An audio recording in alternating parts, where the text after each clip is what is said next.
28 మంది ఎమ్మెల్యేలు రాజ్యసభ సీటు దక్కేందుకు ఆ బలం సరిపోదు. అయినా రాజ్యసభ రేసులో నిలిచేందుకు కారు పార్టీ ప్లాన్ చేస్తోందన్న ప్రచారం ఆసక్తికరంగా మారుతోంది.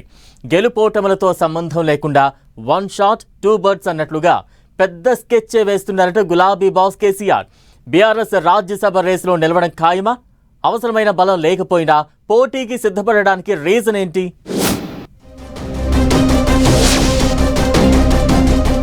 తెలంగాణలో ఆసక్తికరంగా రాజ్యసభ ఎన్నికల రాజకీయం.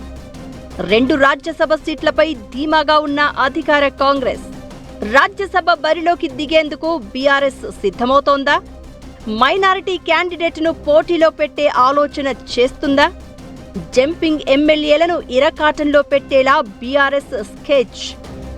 బీఆర్ఎస్ మైనారిటీ అభ్యర్థిని పెడితే ఎంఐఎం మద్దతిస్తుందా? తెలంగాణలో రాజ్యసభ సీట్ల రేసు రసవత్తరంగా మారే అవకాశం కనిపిస్తోంది. రాష్ట్రం నుంచి ఖాళీ అయిన 2 రాజ్యసభ సీట్లు ఎమ్మెల్యేల సంఖ్యాబలం ప్రకారం తామే దక్కించుకుంటామని అధికార కాంగ్రెస్ పార్టీ ధీమాతో ఉంది. ప్రధాన ప్రతిపక్షం బీఆర్ఎస్ కు రాజ్యసభ సీటుకు కావలసిన బలం లేకున్నా సరికొత్త వ్యూహానికి తెరలేపుతుందన్న టాక్ ఆసక్తికరంగా మారింది. గెలుపు ఓటములతో సంబంధం లేకుండా రాజకీయంగా కలిసి వచ్చే అంశాలపై గులాబీ బాస్ కేసీఆర్ దృష్టి పెట్టారు అన్న గుసగుసలు వినిపిస్తున్నాయి. రాజ్యసభ ఎన్నికల్లో తెలంగాణ అసెంబ్లీలోని మొత్తం 119 మంది ఓటు హక్కు వినియోగించుకుంటే ఒక్కో రాజ్యసభ సీటు గెలుచుకునేందుకు 40 ఓట్లు అవసరం పడుతుంది.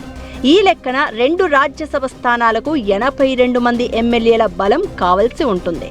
ప్రస్తుతం రాజకీయ పరిస్థితుల నేపథ్యంలో 8 మంది బీజేపీ ఎమ్మెల్యేలు ఓటింగుకు దూరంగా ఉండే అవకాశం ఉంది. అప్పుడు ఒక్కో రాజ్యసభ సీటు గెలవాలంటే 38 ఓట్లు అవసరం కానున్నాయి.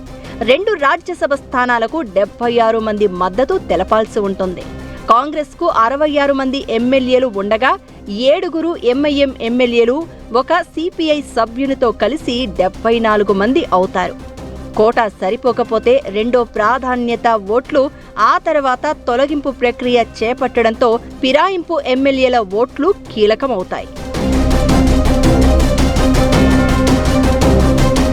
మరో విధంగా చూసుకుంటే అధికార కాంగ్రెస్ పార్టీకి సిపిఐతో కలిపితే 67 మంది ఎమ్మెల్యేల బలం ఉంది. ఎంఐఎం మద్దతు లేకపోయినా జంపింగ్ ఎమ్మెల్యేలను కలిపితే అప్పుడు హస్తం పార్టీ బలం 76కు చేరుతుంది. అప్పుడు ఈజీగా 2 రాజ్యసభ స్థానాలను కాంగ్రెస్ పార్టీ కైవసం చేసుకుంటుంది. పార్టీ మారిన ఆ 10 మంది ఎమ్మెల్యేలకు బీఆర్ఎస్ పార్టీ విప్ జారీ చేసినా అనర్హత వేటు వేసే అవకాశం లేదు కాబట్టి పెద్దగా ఇబ్బందేం ఉండదు అని హస్తం పార్టీ పెద్దలు భావిస్తున్నారట. అయితే రాజ్యసభ రేసులో నిలిచే విషయంలో బీఆర్ఎస్ లెక్కలు మరోలా ఉన్నాయట. రికార్డుల ప్రకారం బీఆర్ఎస్ బలం 37గా ఉంది. ఇందులో 10 మంది ఎమ్మెల్యేలు ఇప్పటికే కాంగ్రెస్ లో చేరిపోయారు. పటాన్చెరు ఎమ్మెల్యే గూడెం మహిపాల్ రెడ్డి హస్తం పార్టీకి దూరంగా ఉంటూ వస్తున్నారు. మహిపాల్ రెడ్డిని మినహాయిస్తే మిగతా 9 మంది ఎమ్మెల్యేలు అధికార పార్టీతోనే కొనసాగుతున్నారు. అంటే ప్రస్తుతం బీఆర్ఎస్ కు గూడెం మహిపాల్ రెడ్డితో కలిపి 28 మంది ఎమ్మెల్యేలు మాత్రమే ఉన్నారు.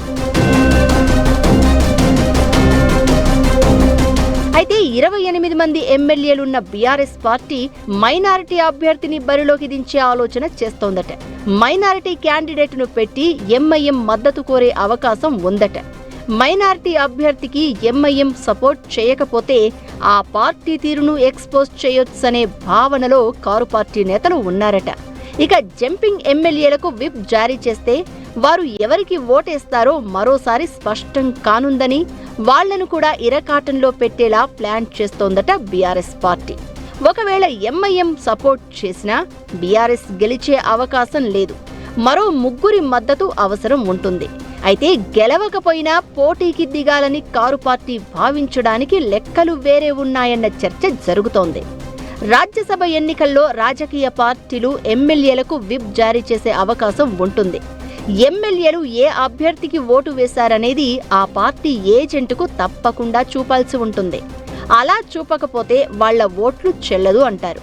దీంతో జంపింగ్ ఎమ్మెల్యేలుగా ఎలాగూ కాంగ్రెస్ అభ్యర్థికే ఓటు వేసే అవకాశం ఉంటుంది కాబట్టి వారి తీరును మరోసారి ఎండగట్టే అవకాశం ఉంటుందని భావిస్తున్నారట గులాబీ లీడర్లు.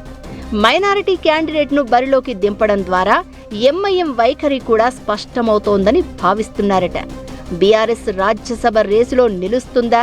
ఒకవేళ గులాబీ పార్టీ క్యాండిడేట్ను పెడితే ఈక్వేషన్స్ ఎలా ఉంటాయో చూడాలి మరి.